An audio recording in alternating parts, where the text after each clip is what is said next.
John Knewstub.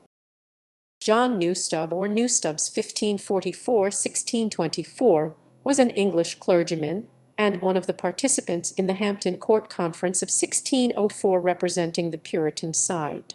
Patrick Collinson calls him presbyterian by conviction, but moderate in his views.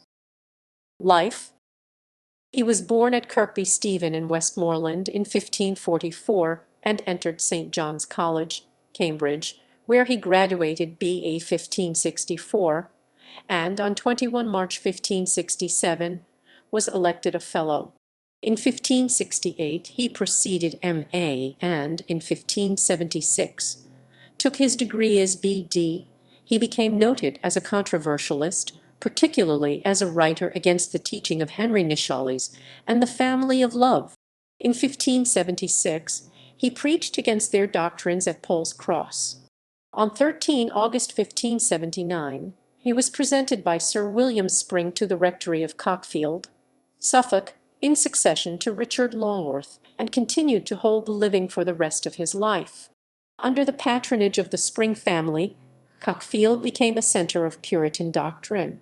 In May 1582 an assembly of about 60 clergymen from Norfolk, Suffolk, and Cambridgeshire met in Cockfield Church to confer about the prayer book, clerical dress, and customs. St. John's College also was at that time noted for its leanings to Puritanism. Knewstub was a follower of Thomas Cartwright and a friend of Adam Winthrop, John Winthrop's father. Knewstub was a strong candidate in 1595 to succeed William Whitaker as Master of St. John's, though Richard Clayton was elected. At the conference in Hampton Court in 1604, he appeared as one of the 4 ministers deputed to oppose conformity. He took especial exception to the use of the sign of the cross in baptism and also to the surplice. Knewstub died at Cockfield, where he was buried 31 May 1624. His epitaph, which has disappeared from his place of interment, has been preserved by Francis Peck.